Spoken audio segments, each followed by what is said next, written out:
हरे कृष्णा। आज की इस क्लास में सभी भक्तों का स्वागत है। हम कीर्तन से स्टार्ट करेंगे। जय राधा माधव कुंज बिहारी, जय गोपी जन वल्लभ गिरिवरधारी,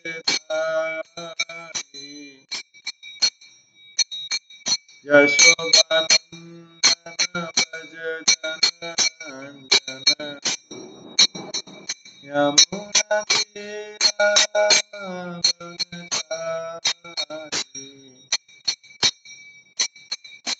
जय राधा माधव कुंज बिहारी। हरे कृष्णा कृष्णा कृष्णा हरे हरे, हरे राम राम राम हरे हरे, हरे कृष्णा कृष्णा कृष्णा हरे, हरे राम राम हरे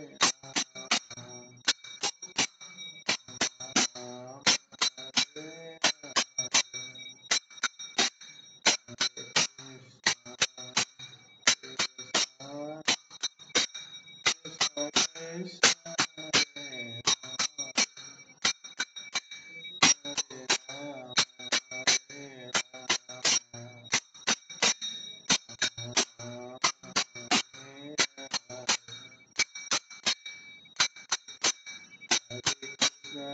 Hare Krishna, Krishna Krishna, Hare Hare, Hare Ram, Hare Ram, Ram Hare Hare. Hare Krishna, Hare Krishna, Krishna Krishna, Hare Ram, Hare Ram, Ram Hare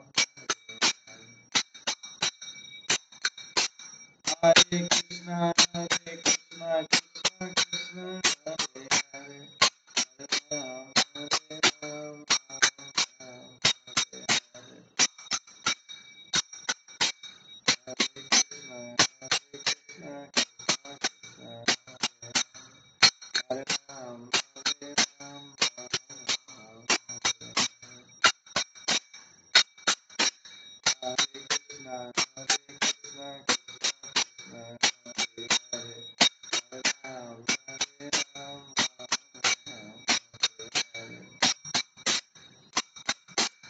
Jaya Radha Govinda Radha Govinda Radha, Jaya Radha Madhava Radha Madhava Radha, Jaya Gauranga Jaya Gauranga Gauranga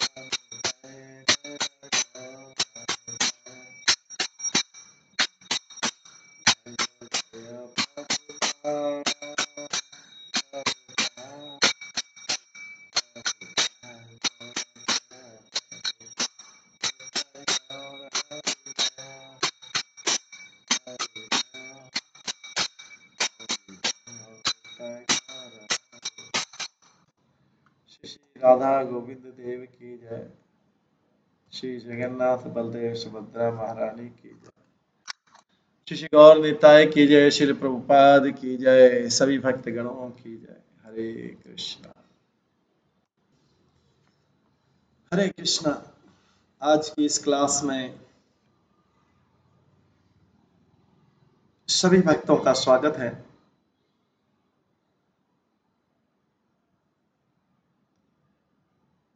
कल हम श्रवण कर रहे थे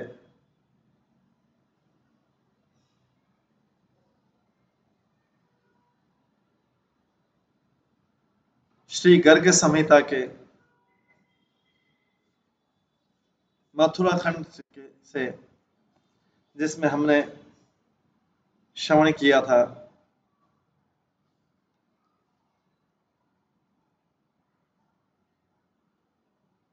मथुरा खंड की महिमा अंतिम अध्याय में जो 24वां अध्याय था, इसमें मथुरा खंड की महिमा का श्रवण किया था।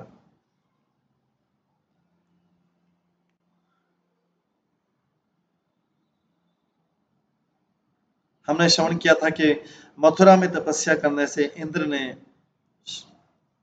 स्वर्ग की पदवी प्राप्त की, सूर्य ने वैवस्वत मनु को पुत्र के रूप में प्राप्त किया, कुबेर ने नित्य धन प्राप्त किया, वरुण ने वरुण पाश प्राप्त किया, ध्रुव महाराज ने भगवान विष्णु को प्राप्त किया।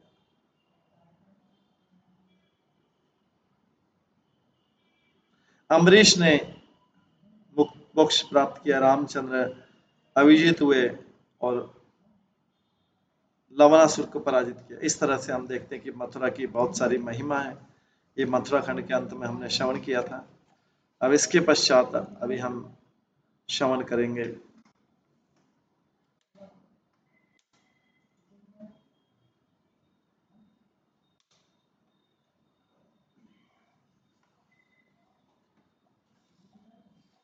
द्वारका खंड से। छठा जो खंड है द्वारका खंड है, इसके पहले अध्याय से श्रवण करेंगे जिसमें जरासंध की पराजय का वर्णन है। इस अध्याय में श्री बहुलाश्व और नारद मुनि की वार्तालाप में बहुलाश्व कहते हैं, मैं भगवान कृष्ण को प्रणाम करता हूं,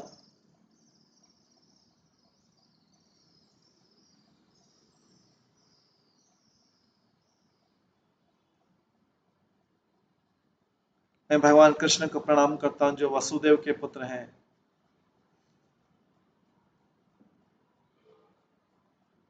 वसुदेव देव के पुत्र हैं, गोप नंद के पुत्र हैं।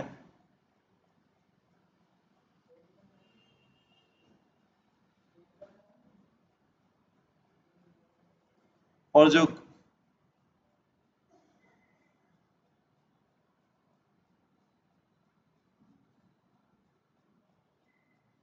गायों को आनंद देने वाले हैं, इंद्रियों को आनंद देने वाले हैं,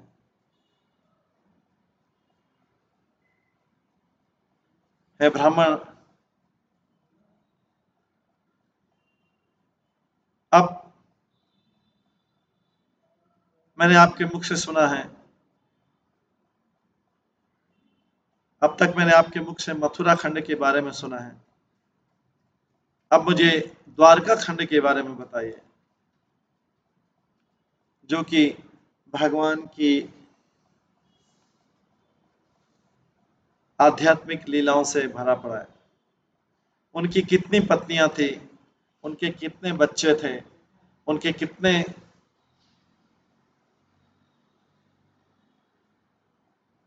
प्रपौत्र थे।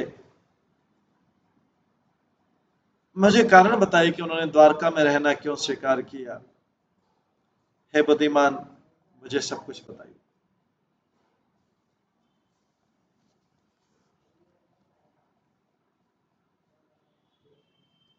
नारद मुनि कहते हैं, हे मिथिला के राजा,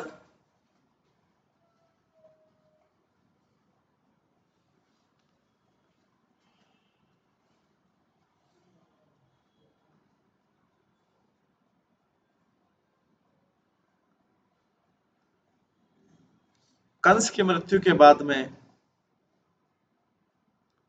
उनकी दो जो रानियां थी, अस्ति और प्राप्ति, वो अप्रसन्न होकर जरासन के घर चली गई। जब उनके मुख से जरासन ने कंस की मृत्यु का समाचार सुना, जरासन बहुत क्रोधित हो गया और पृथ्वी को उन्होंने यदुवंश रहित करने का विचार किया।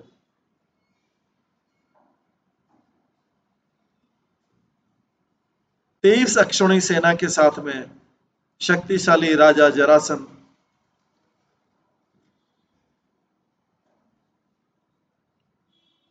सुंदर मथुरा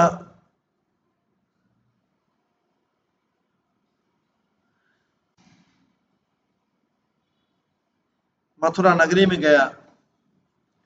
यह दृश्य देख के कि सारा शहर भयानक सेना से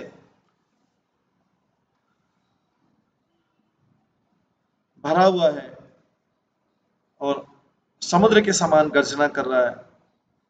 उस रॉयल असेंबली में भगवान कृष्ण ने बलराम को कहा, बलराम, ये जो सेना है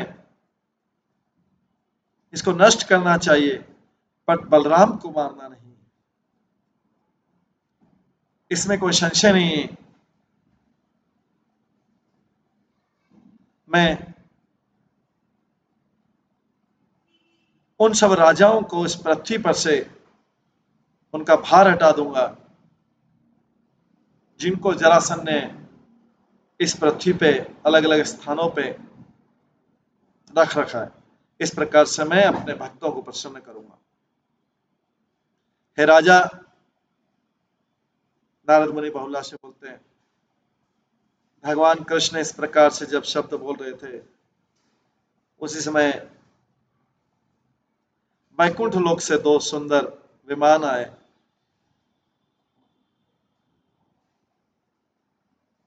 जैसा सब लोग देख रहे थे, इन दो रथ आए। इन दो रथों को देखकर और एक छोटी यदुवंशी की सेना को देखकर कृष्ण बलराम तुरंत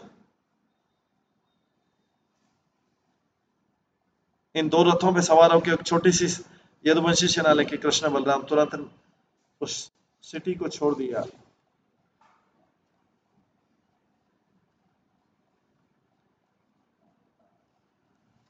जिस प्रकार से स्वर्ग में देवता लोग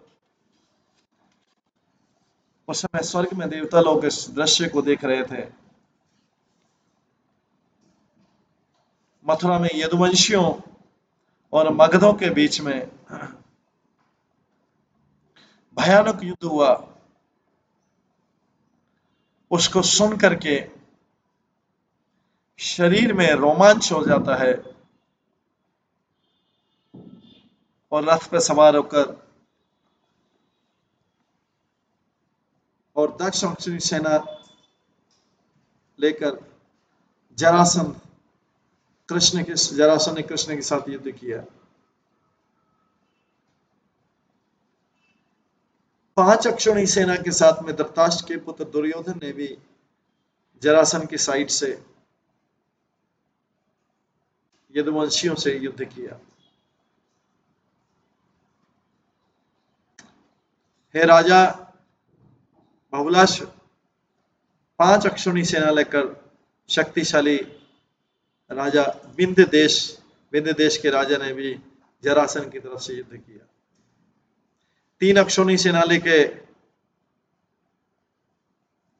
बंगाल के शक्तिशाली राजा ने भी जरासंध की साइड से युद्ध किया और दूसरे कई राजाओं ने जरासंध को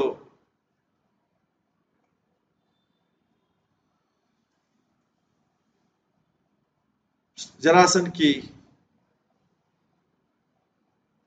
तरफ से युद्ध करते हुए अपना जीवन दिया।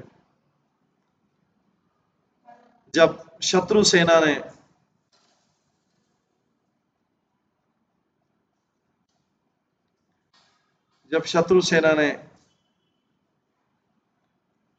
आकाश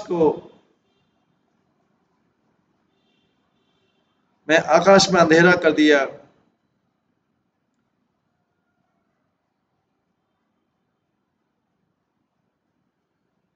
तीरों के बादल से भगवान कृष्ण ने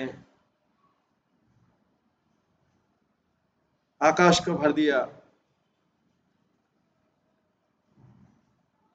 अपने सारंग धनुष के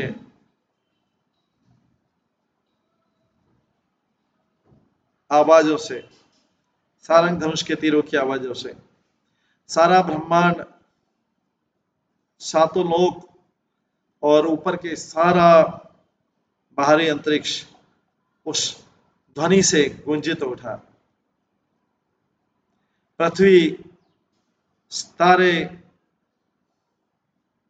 और जो हाथी लोग थे, जो पृथ्वी के नीचे सारी दिशाओं में जिसके ऊपर भूमंडल टिका हुआ है, सब कांपने लगे और शत्रुओं की सेना में इतनी तेज आवाज होने लगी, घोड़े और हाथी युद्ध के क्षेत्र से भागने लगे।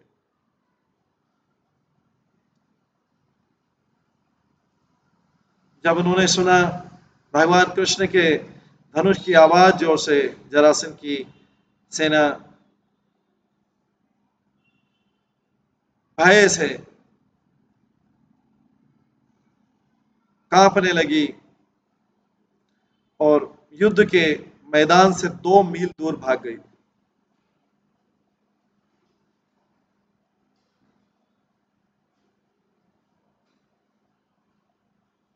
अब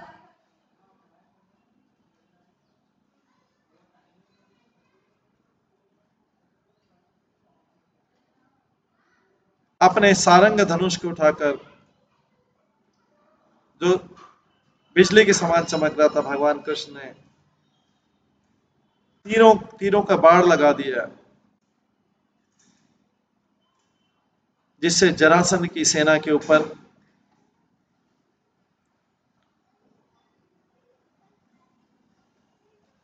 पूरा आकाश में छाया हो गया। हे राजा, नारद मुनि कहते हैं,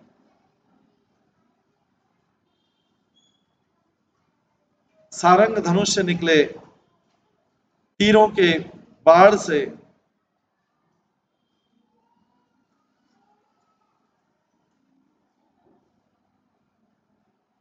तीरों की बाढ़ ने रथों को कई टुकड़ों में तोड़ दिया, उनके व्हील टूट गए, रथ जमीन में क्रैश हो गए और उसमें सवार योद्धा और सारथी की मृत्यु हो गई।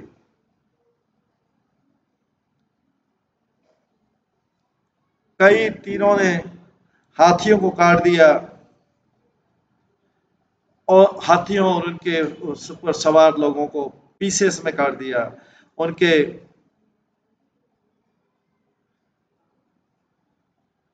घोड़ों के और घुड़सवारों के सिरों को काट दिया, उनकी उनके कवच को तोड़ दिया, उनके मस्तलों को घायल कर दिया और उनके सिरों को एरो से फ्लड कर दिया। जो योद्धा थे उस महान युद्ध में गिरे गए, मारे गए और उनकी सारी आशाओं पे पानी फेर दिया। राजा, उनके चेहरे ऊपर नीचे और उनके शरीर टूट गए।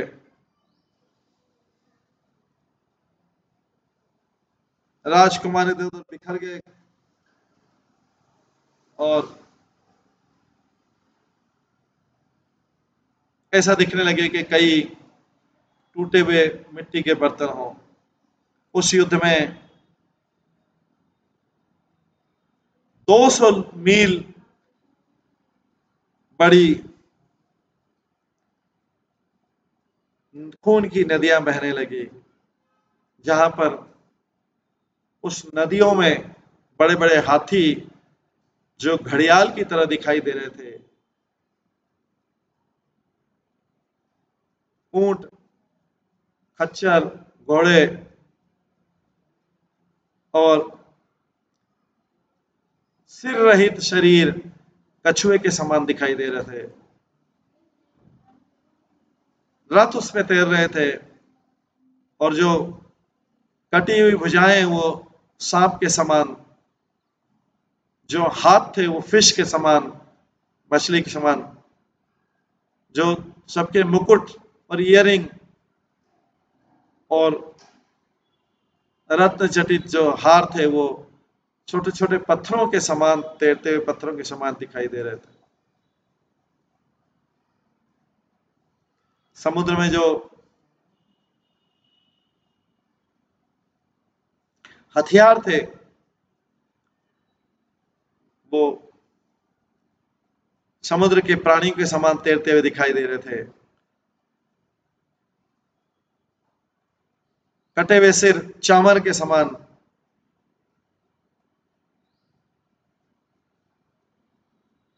चामर और ध्वज के समान दिखाई दे रहे थे उस बालू के किनारे। और जो रथ के पहिए थे वे वर्लपुल के समान दिखाई दे रहे थे। दो भुजाएं और इनके दो दो सेनाएं और इनके किनारे, दो सेनाएं इनके किनारे दिखाई दे रहे थे। इस प्रकार से नदी 800 मील लंबी दिखाई दे रही थी। जैसे लगता है वैतरणी नदी जो नरक में रहती है।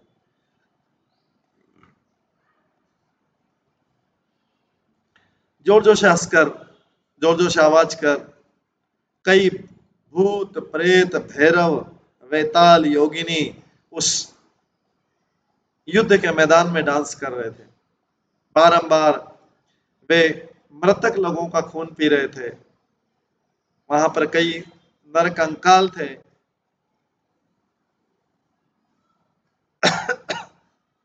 जो शिवजी कंकाल की माला पहनते हैं उसके लिए। एक सिंह पे सवार होकर कई भूत प्रेत पिशाचिनियों के साथ भद्रकाली देवी ने मृत लोगों का, जो मृत लोग हो गए थे उसका खून पी रही थी और जोर जोर से हंस रही थी। ये दृश्य था उस युद्ध के मैदान का। जो योद्धा सम्मान पूर्वक मारे जा रहे थे, धर्म का, क्षत्रिय धर्म का पालन करते हुए, वो देवता बन गए, विद्याधर बन गए, गंधर्व बन गए, अप्सरा और देवियां स्वर्गलोकी बन गए। तो, तो विद्याधरियों, गंधर्वियों, अप्सरा जो देवी थी स्वर्गलोक की, उन्होंने अपने उनको पति के रूप में स्वीकार किया। कई देवियों ने उनको अपने पति के रूप में स्वीकार किया और हर हीरो के लिए उन पे आपस में झगड़ा हुआ कि किसको स्वीकार करना चाहिए। हर कोई सोच रही थी कि मैं, हर देवी सोच रही थी मेरे लिए परफेक्ट। कुछ हीरो, कुछ जो युद्ध के मैदान में हीरो थे, उन्होंने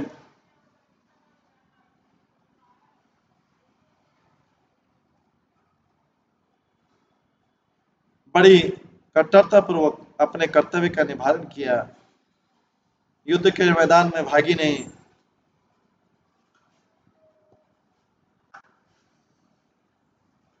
और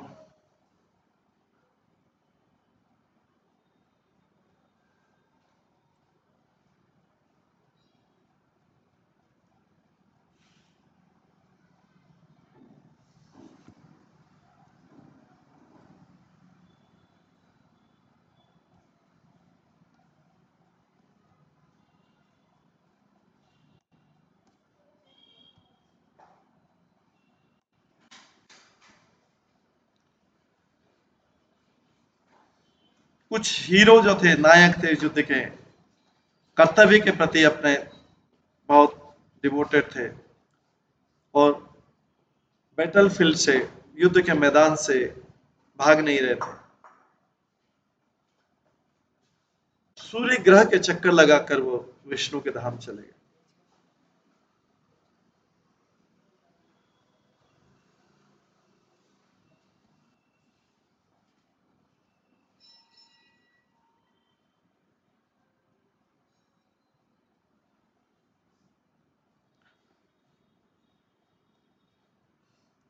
इस तीनों लोगों की सारी शक्ति लेकर क्रोधित भगवान बलराम ने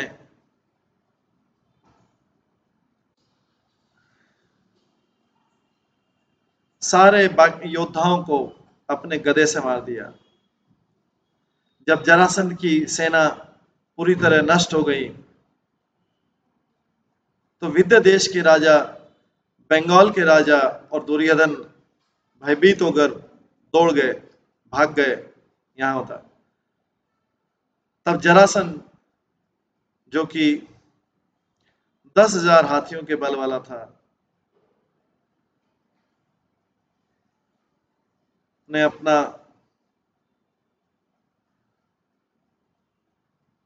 रथ दौड़ाया और बलराम से मिले।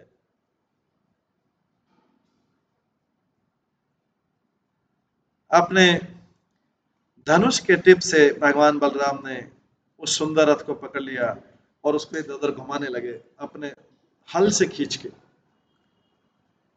भगवान बलराम जो यदुवंशियों में श्रेष्ठ हैं, उन्होंने उस रथ को कई टुकड़ों में तोड़ दिया। अब जरासंध के पास कोई रथ नहीं बचा, उसके घोड़े और सारथी मारे गए। भगवान बलराम ने तब उसके शस्त्र दूर फेंक दिए और अपने दोनों हाथों से उस जरासंध को पकड़ लिया हाथों से, और हाथों से कुश्ती करके उन्होंने बहुत बड़ा मल्ल युद्ध किया युद्ध के मैदान में।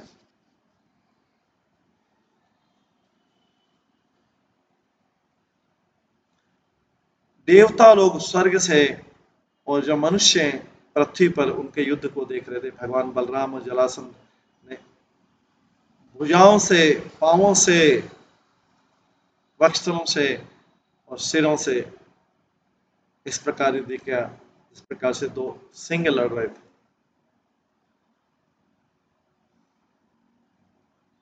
जब वो लड़ रहे थे तो भूमंडल, जो पृथ्वी का व्रत था, वो क्रश हो गया, टूटने लगा। हे राजा, 1 घंटे के लिए तो पूरी पृथ्वी हिलने लगी। भगवान बलराम जो यदुवंश में श्रेष्ठ थे, उनकी आध्यात्मिक शरीर जो क्रोध से भर गया, उन्होंने जरासंध को पकड़ा दोनों हाथों से और दूर जमीन में फेंक दिया, जिस प्रकार से एक बालक जो है कमंडल को फेंकता है। उनके ऊपर कूद गए और एक भयानक गदा लेकर उनको मारने ही वाले थे। तब भगवान कृष्ण जो पूर्ण पुरुषोत्तम भगवान है, उन्होंने उनको रोक दिया। भगवान बलराम ने उसी समय जरासंध को छोड़ दिया। इस प्रकार से जरासंध अपमानित होता गया और उसका हृदय दुख से भर गया।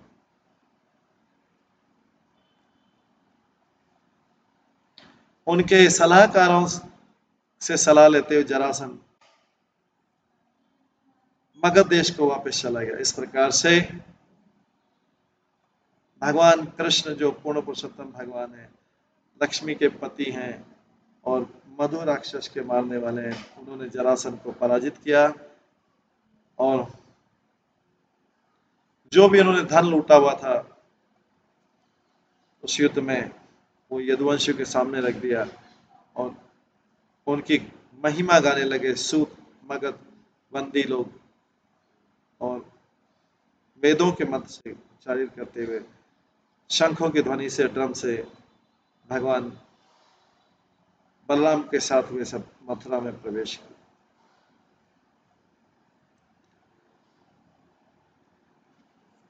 मथुरा में उनका स्वागत अनाज की वर्षा से, पुष्पों से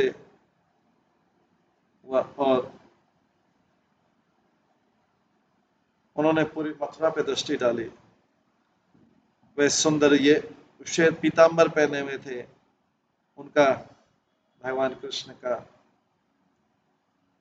रूप श्याम वर्ण का था, उनकी भुजाएं सुंदर थी, ग्रेसफुल थी, उनका मुकुट, आर्मलेट और ईयरिंग बड़े शानदार लग रहे थे और उनका मुखमंडल स्माइल कर रहा था, हाथ में सारंग, धनुष और कई प्रकार के हथियार लेकर। और ताल के वृक्ष का चिन्ह लेकर और गरुड़ का ध्वज लेकर रथ पर सवार होकर चंचल घोड़ों से खींचते हुए देवताओं की पूजा कराते हुए भगवान कृष्ण ने राजा उग्रसेन के पास आए और उन्हें प्रणाम किया। भगवान कृष्ण ने उन्हें प्रणाम किया। किसको?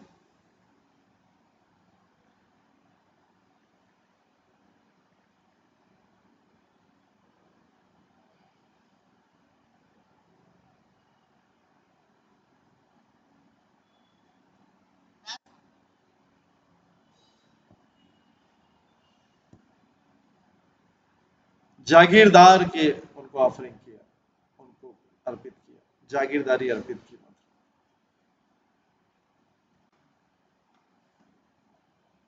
इस प्रकार से जरासंध को पहली बार पराजित किया। ये जरासंध आगे 17 बार पराजित होगा। जरासंध इस प्रकार से 17 बार पराजित होगा। आगे दूसरे अध्याय में आता है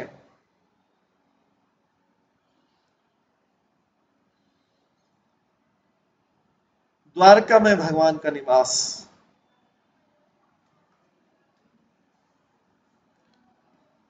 नारद मुनि कहते हैं फिर से जरासंध दूसरी बार भगवान कृष्ण के पास आए, बलराम के साथ में आया, कई अक्षौणी सेना लेके। फिर से उसने यादवों के साथ युद्ध किया। भगवान ने, कृष्ण ने फिर से उसको पराजित किया। यादवों ने फिर से उसका लूटा हुआ धन वापस लिया। उसके कई हाथी घोड़े लिए और दूसरी चीजें सेनाओं से लिया, जो भगवान कृष्ण की आध्यात्मिक शक्ति से पराजित।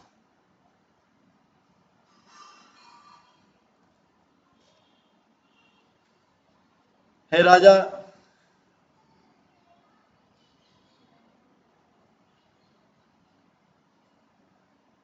बिना कोई फाइट के, बिना कोई युद्ध किए, जो छोटी छोटी कन्याएं थी, वो जो यदुवंशी सैनिकों के लिए जल ले जा रही थी, उन्होंने उस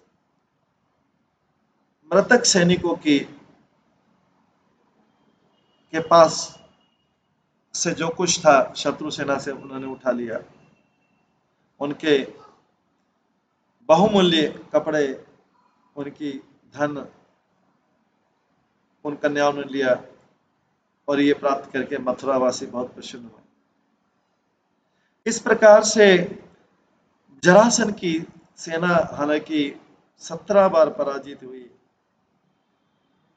जरासंध ने फिर भी अपने मन को फिक्स किया 18वीं बार के युद्ध में।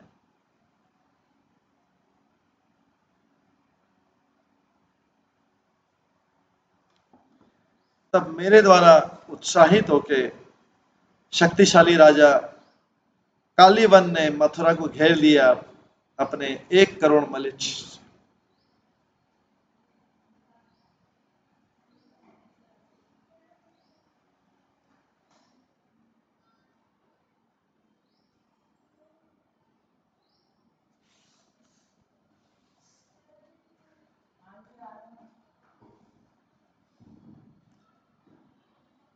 ये दृश्य देख के कि उनका जो शहर है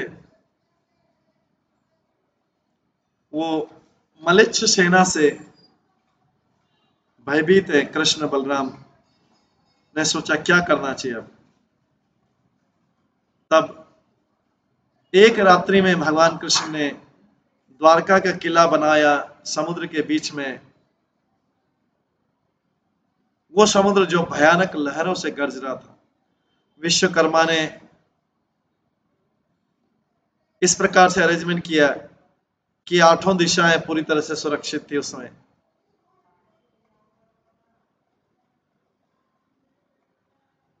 जो मुक्ति के लिए इच्छा करते हैं, उन्होंने देखा कि वो सिटी जो है द्वारका सिटी में वैकुंठ के सारे ऐश्वर्य थे। अपनी योगिक शक्ति से भगवान कृष्ण ने रातों रात मथुरा के लोगों को द्वारका ले गए। और मिथिला के राजा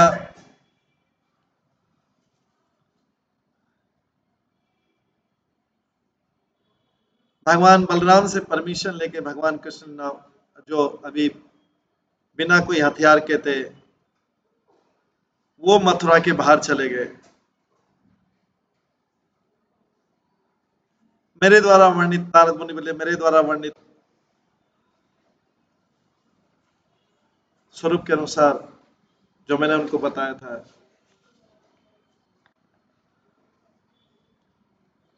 जो काल यवन था उसको मैंने बताया कि जिसके हाथ में कोई हथियार नहीं है, कृष्ण है। तो उस असुर ने भी अपने हथियार रख दिए और कृष्ण के साथ युद्ध करने के लिए आगे बढ़ा। उस समय कृष्ण उसके सामने सामने दूसरी तरफ मुड़ गए और भागने लगे। जब कई इस प्रकार से सैनिक देख रहे थे, काल यवन भी भगवान कृष्ण के पीछे पीछे भागने लगा। वो भगवान कृष्ण के पीछे भागने लगा जिसको बड़े बड़े योगी भी कैच नहीं कर सकते। हमेशा उससे एक हाथ की दूरी बना के भगवान कृष्ण ने बहुत दूरी तक भागा और एक काले पहाड़ की गुफा में प्रवेश किया। उस गुफा में राजा मांधाता का पुत्र मुचुकंद जो था वो रहता था, जिसने प्राचीन काल में देवताओं को असुरों से रक्षा की थी। फिर राजा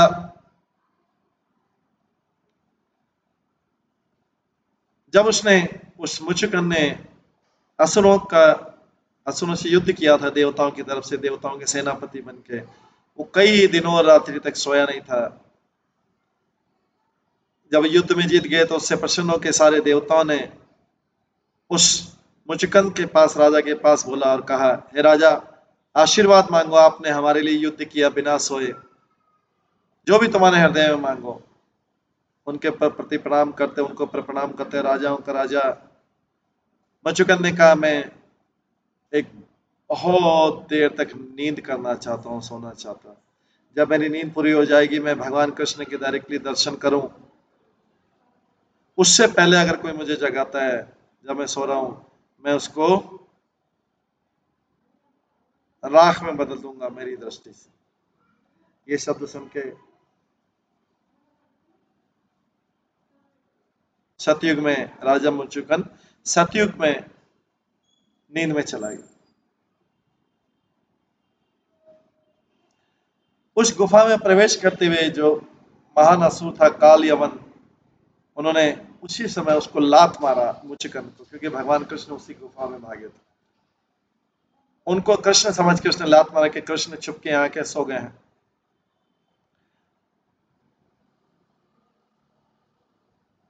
धीरे धीरे अपनी आंखें खोल के मुचुकंद जब जागा, उसने सारी दिशाओं में देखा और सामने देखा काल यवन है, उसके साइड में खड़ा है।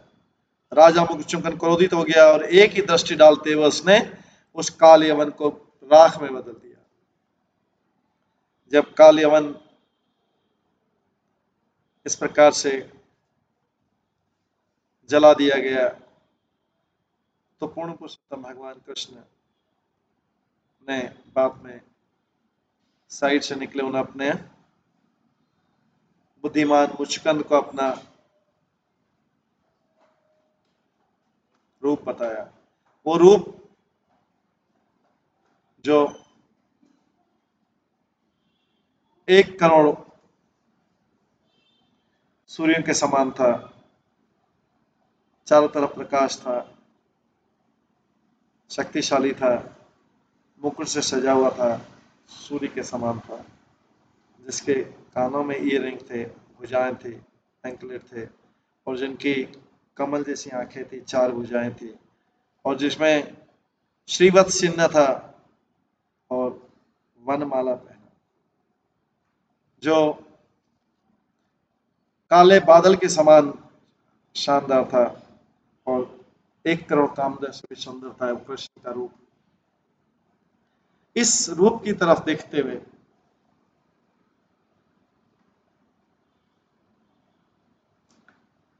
जो कि पूर्ण पुरुषोत्तम भगवान का रूप था, राजा मुचुकुंद आनंद से भर गया और पहले तो वह हाथ जोड़कर उठा, खड़ा हुआ और हाथ जोड़े और फिर भगवान के साथ पूर्ण भक्ति के साथ उनको प्रणाम किया। मुचुकुंद कहते हैं, मुझे मेरे भगवान को आदरपूर्वक प्रणाम करने दो, जो अभी वासुदेव के पुत्र के रूप में आए हैं, देवकी के आनंद के रूप में आए हैं, नंद के पुत्र के रूप में आए हैं और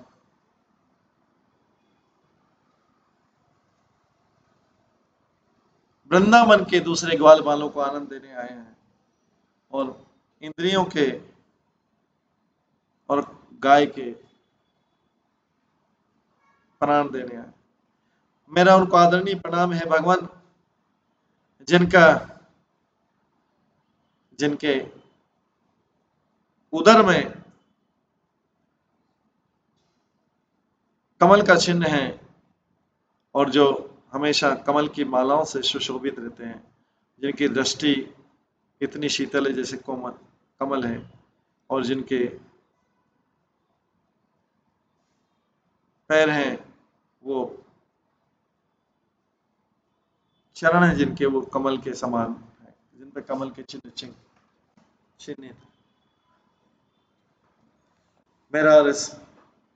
मेरा आदरणीय प्रणाम उन पूर्ण पुरुषोत्तम भगवान को और लॉर्ड कृष्णा को, जो कि निराकार ब्रह्म है और जो कि परमात्मा है और जो कि भगवान है, गायों को और इंद्रियों को आनंद देने वाले हैं और जो शरणागत भक्तों का कष्ट नष्ट कर देते हैं।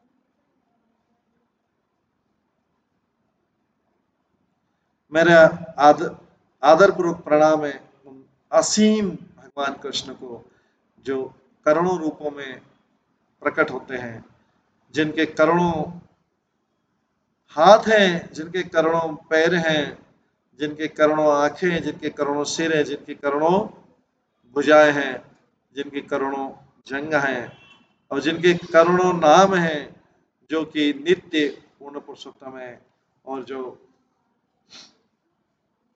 करोड़ों करोड़ों युग से इस जगत का पालन कर रहे हैं।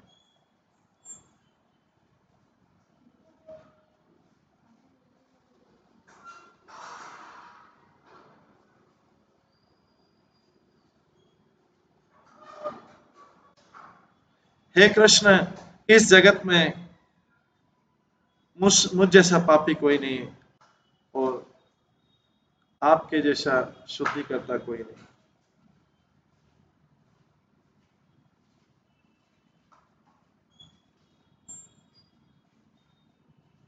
इसलिए जगत के स्वामी, ये ज्योतिर्मय भगवान,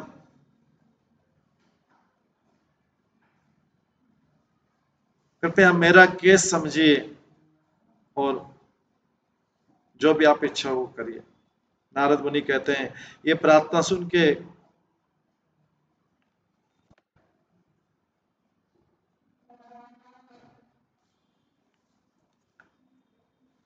और ये जान करके मुचुकुंद का जो भक्ति है वो भौतिक जगत के स्पर्श के ऊपर है। भगवान कृष्ण जो कि आध्यात्मिक प्रेम से आनंद से भरे हुए हैं, उन्होंने गहरी गंभीर आवाज में मुचुकुंद से कहा। पूर्ण पुरुषोत्तम भगवान कहते हैं, हे राजाओं में सिंह, आप बहुत भाग्यशाली हैं। आपके शुद्ध विचार बहुत महिमामय हैं। आपके शुद्ध विचार पूरा त्याग से भरे हुए हैं और आध्यात्मिक प्रेम से भरे हुए हैं। इसी समय मेरा धाम जिसका नाम है बद्रिकाश्रम, वहां जाइए, वहां तपस्या करके आप ब्राह्मणों में श्रेष्ठ बनेंगे। हे राजा, मेरी प्रेम पूर्वक सेवा करते आप मेरे परम धाम को प्राप्त करेंगे। जो कि भौतिक जगत से ऊपर है। जो लोग वहां पर जाते हैं वो जन्म मृत्यु के संसार में फिर कभी वापस नहीं आते। नारद मुनि कहते हैं इस प्रकार प्रार्थना करके, प्रणाम करके भगवान को परिक्रमा करते हुए राजा मुचुकन अभी कृष्ण के प्रेम के प्रति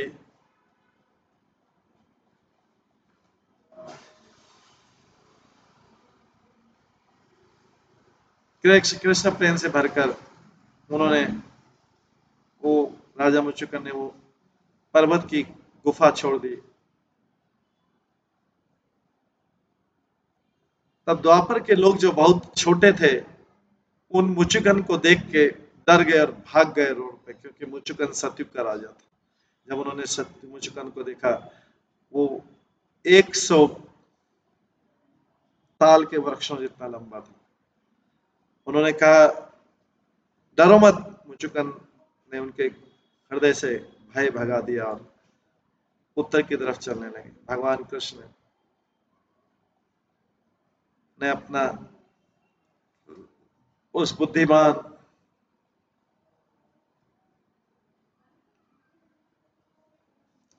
मुचुकन को अपना आशीर्वाद देके भगवान कृष्ण मथुरा आ गए, जो समय मलेच्छों से घिरा हुआ था। भगवान कृष्ण ने उस पूरे मलेच्छों की सेना को मार दिया और मलेच्छों की शक्ति को तोड़ दिया। उसी समय राजा जरासंध फिर से भगवान से लड़ने की इच्छा से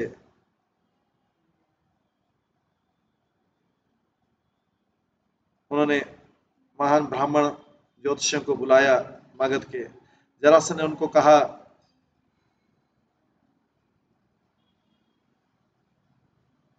अगर आप मैं कृष्ण को हरा कर वापिस आया, मैं आप लोगों के चरणों की शरण ले लूंगा और आपकी हमेशा के लिए आपकी पूजा करूंगा। बट अगर मैं हार गया और मुझे बंदी बना लिया गया, मैं आप सबको मार दूंगा, इसमें कोई संशय नहीं है। ये शब्द बोल के शक्तिशाली राजा जरासंध ने अपने साथ 23 अक्षौणी सेना लेकर फिर से मथुरा गया।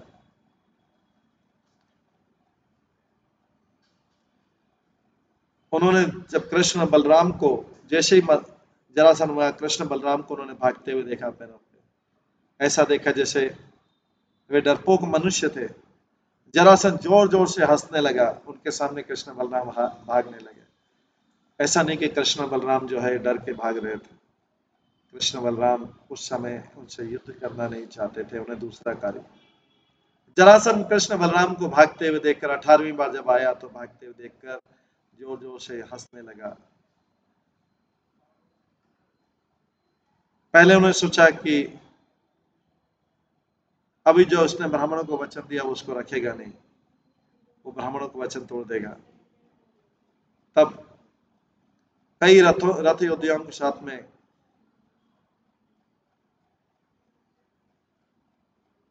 और कृष्ण और बलराम को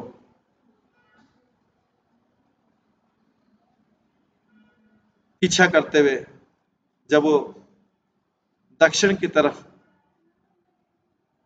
प्रवर्तन पर्वत की तरफ भाग रहे थे, उसने ब्राह्मणों के प्रति अपने शब्दों को याद किया।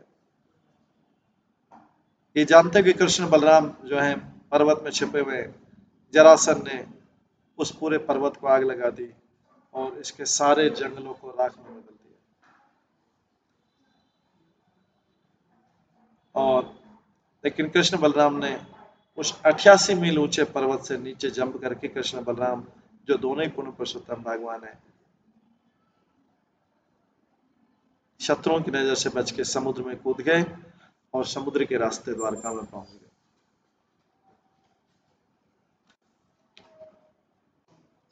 ये सोच के कि कृष्ण बलराम जो हैं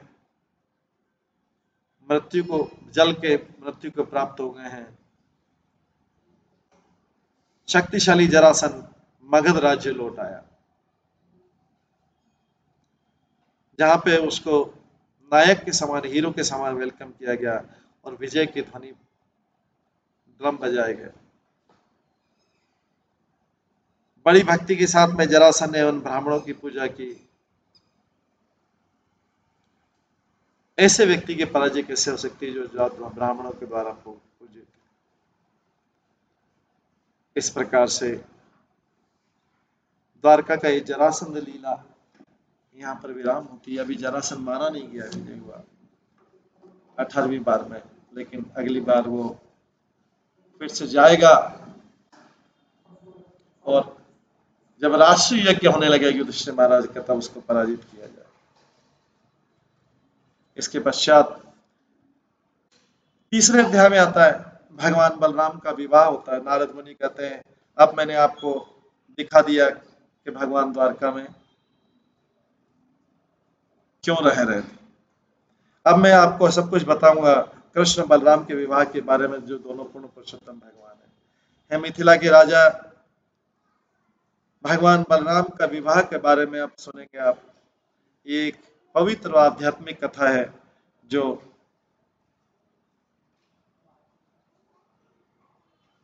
सारे पापों को नष्ट कर देता है और व्यक्ति के